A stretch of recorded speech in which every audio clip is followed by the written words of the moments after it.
एक बार एक बहुत बड़े उद्योगपति के एक रिश्तेदार उनके पास आए। उन्होंने कहा कि वो बहुत परेशान हैं, उनको नौकरी नहीं मिल रही है। तो उस उद्योगपति ने कहा कि आप ऐसा करें, कल सुबह उनके यहाँ आ जाएं और शाम तक उनकी तिजोरी से जितना रुपया हो सके वो ले जाएं। उन्होंने कहा कि ठीक है। जाके उन्होंने अपनी पत्नी को ये बात बताई। उनकी पत्नी ने कहा कि ठीक है, कल आप सुबह सुबह चले जाइए और जितना रुपया हो सके लेके आइए और हमारा जीवन सुखमय हो जाएगा। अगला दिन आया और उन्होंने कहा कि अपनी पत्नी से कि पहले भोजन कर लूं ताकि रुपया उठाने में आसानी रहेगी। तो उनकी पत्नी ने भोजन बना दिया। भोजन करने के बाद उन्होंने कहा कि थोड़ा सा आराम कर लूं, फिर मैं जाके रुपया लेके आता हूँ। थोड़ा आराम करने के चक्कर में वो थोड़ा सा सो गए। दोपहर हो गई।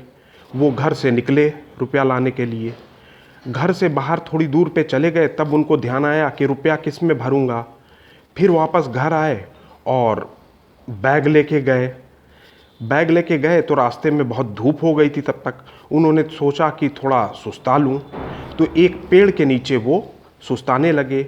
सुस्ताते सुस्ताते उनको नींद आ गई। वो सो गए और एक आध घंटे सो गए। शाम हो गई। फिर जब तक वो उस उद्योगपति के यहाँ पहुँचे तब तक शाम हो चुकी थी।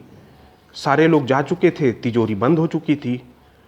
वो उल्टे पैर वापस घर लौट आए।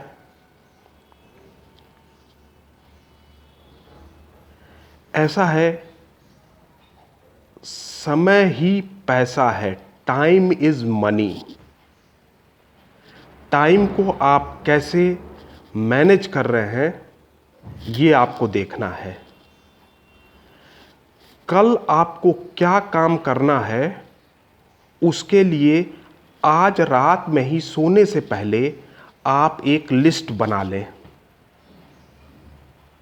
उस लिस्ट बनाने के बाद उसमें कौन से मुख्य मुख्य कार्य हैं उसको सीरियल नंबर से लगा लें कि पहला काम मुझे ये करना है, दूसरा काम ये करना है, तीसरा ये काम करना है। ऐसा करने से आपका काम सुनियोजित रूप से होगा और आप जो जो कार्य करना चाह रहे हैं वो बिना किसी ऊहापोह के आसानी से हो पाएगा। ऐसा करने से आप निश्चित तौर पे सफलता की ओर आगे बढ़ेंगे।